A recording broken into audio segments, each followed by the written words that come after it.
bese lapho kwimpucuzeko sibone ukuhamba kahle kakhulu eke izinto eziningi zenzeke kahle eke babonile ke nomcineka ke laba oyihluthu laba ukuthi eke kubaleka kanalo kuba nobumbano nje kuba nobumbano nje ne-creativity ama-artist nje amanye ne-creative enyanyisayo eke ngoba ngimazi ukuthi umzuku belifakele nephinifa eke fake ezosatuza nephinifa lapha ngimazi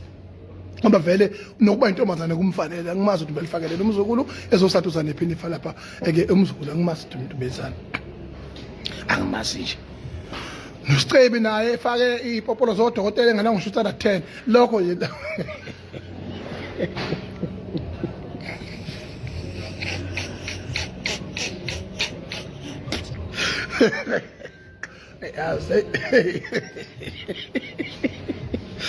ay maphinga ay awungcono koNosicebi yabona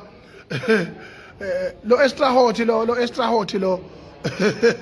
omzukulu lo hayi uyabheda nje kakhulu kodwa ke ubola kujava ngengezo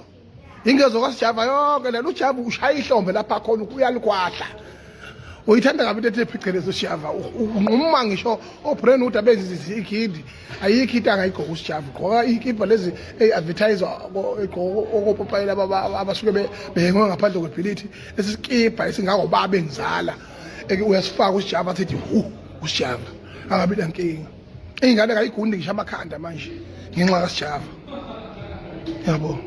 konke ke lokho ke bakwethu sibonga umcimbi uthi uhambe kahle kodwa ke ngokuzayo ufanele inciphiswe kube limited number ama-artist angabi maningi kakhulu ama-artist emcimbini esuke imkhulu njengaloya ibhekwe njengaleya ngoba lento yokuthi i-artist idlala ingoma ngawali itsheno 5 minutes udoti leyo nto leyo itsheno 10 minutes i-artist ingakwazi ngisho ukudlala izingoma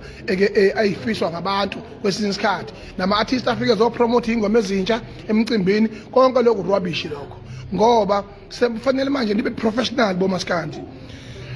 nikwazi ukuthi nidlala ingoma ezothandwa abantu nezikhethwe ngabantu uma ingoma yakho uyikhiphile intsha ehita abantu beyithakasela ayibe ingxenye yeingoma ozoyidlala ngoba uthola ukuthi kunomuntu okulandela kusukela kudala ethande nje ingoma zakhe ezimbalwa uyafika uthenga ithikithi wena uyamphoxa awudlali kwaleyo ngoma uyisikaza ubuyazi leyo ngoma yake yahita kuyiphutha kakhulu ke lokho kuyiphutha kakhulu lokho nganza kwethu bese ngiphinde futhi ke ngibongele